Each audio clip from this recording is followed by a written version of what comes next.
Talvez você já tenha ouvido a palavra ética, normalmente associado às questões profissionais. Por exemplo, minha esposa, ela é psicóloga, existe uma conduta, uma ética do profissional, que é o psicólogo. Ele tem que responder a certas questões, a certos comportamentos, a certas situações, de acordo ali com uma ética pré-estabelecida, uma ética profissional, para ele não quebrar ali a regulamentação da sua profissão. Mas e nós cristãos?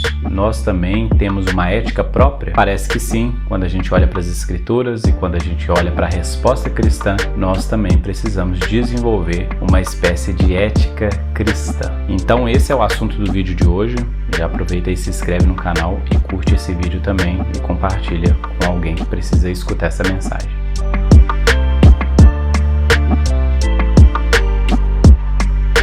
A ética cristã, ela pode ser definida como um conjunto de princípios morais e valores que orientam o comportamento do cristão, baseado nos ensinamentos e na vida de Jesus Cristo, bem como nos preceitos e mandamentos encontrados na Bíblia. Ética cristã seria a resposta que o cristão dá de acordo com as adversidades e de acordo com os princípios morais e bíblicos dentro da perspectiva do cristianismo. Faz parte da cosmovisão cristã enxergar o mundo a partir das óticas de Cristo, a partir desse olhar a respeito daquilo que Cristo é e aquilo que ele faz, mas não somente enxergar de uma maneira passiva, mas de uma forma ativa também se relacionar com as circunstâncias, respondendo ao Evangelho. Aqui a gente falou de duas coisas, Nós falamos de uma ética que é governada ou que é orientada pelo discípulo que segue o seu mestre, ou seja, precisa estar coerente com aquilo que ele crê, e uma ética também que é fundamentada em um princípio norteador, que seria as Escrituras. Então o cristão, ele é chamado para a liberdade, ele é chamado para a vida com Cristo, ele é liberto, por exemplo, de uma vida moralista ou legalista, mas ele é sim chamado também a trazer a sua vida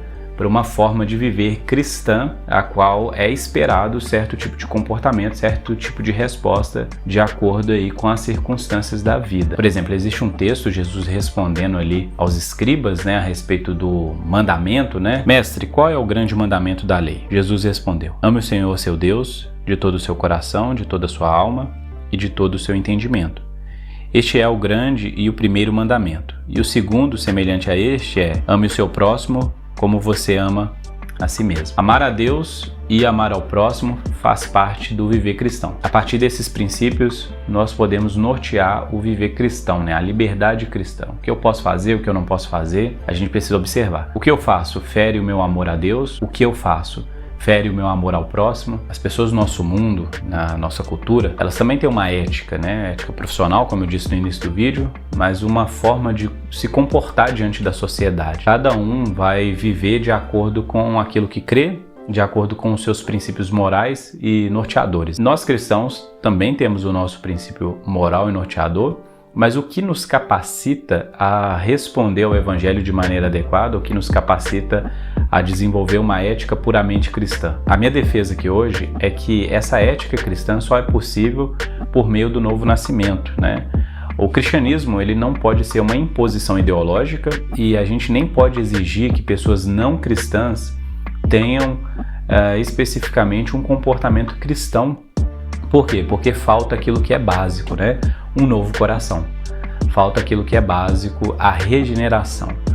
A gente entende que, por natureza, o ser humano caído, o ser humano pecador, está corrompido das suas capacidades de amar a Deus e amar ao próximo. E isso só é restituído, essa capacidade só é restituída através do novo nascimento, a qual Jesus fala, por exemplo, com Nicodemos. É necessário que você nasça não da carne nem do sangue, mas que você nasça da água e do Espírito. O novo nascimento é a experiência de conversão.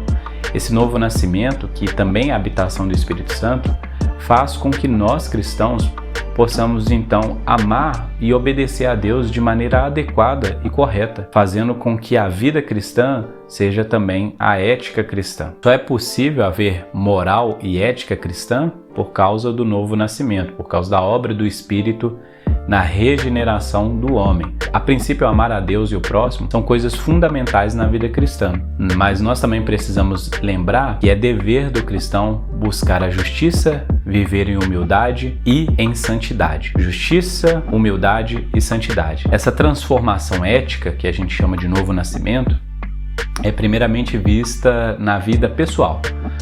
A própria pessoa, ela começa a se enxergar de maneira correta, de maneira alinhada, ajustada, como Deus enxerga. Primeiro ela percebe a pecaminosidade do coração dela, a necessidade de arrependimento e fé, e ela começa então a enxergar o propósito original de que ela deveria ser nesse mundo, a imagem e semelhança de quem Deus é. Refletir nas suas atitudes, na sua maneira de pensar, na sua maneira de produzir, na sua maneira de se relacionar, o caráter e a vida de Cristo. O segundo ponto da vida regenerada é que o cristão ele não fica apenas olhando para si mesmo. Ele percebe que alguma coisa nele mudou, mas ele também passa a se relacionar com o próximo a partir das virtudes do amor, da humildade, do serviço. Ele começa a enxergar o próximo como alguém também carente dessa graça do Evangelho. Nós não precisamos de ideologias ou filosofias externas ao Evangelho que nos incentive a nos relacionar com o próximo a partir das perspectivas particulares delas. Nós temos Cristo, nós temos o Evangelho, e a partir do Evangelho nós encontramos então a força motriz que realmente nos leva a amar ao próximo e a viver nessa sociedade caída. Faz parte também de uma análise realista do tempo presente de que esse mundo está caído, esse mundo está depravado e deturpado dos seus propósitos originais. E esse mundo, ele precisa primeiramente do Evangelho para que haja transformação. Toda vez que a igreja tenta trazer transformação sem que haja novo nascimento, conversão, pregação do Evangelho, a igreja, na verdade, perde a sua capacidade de relevância.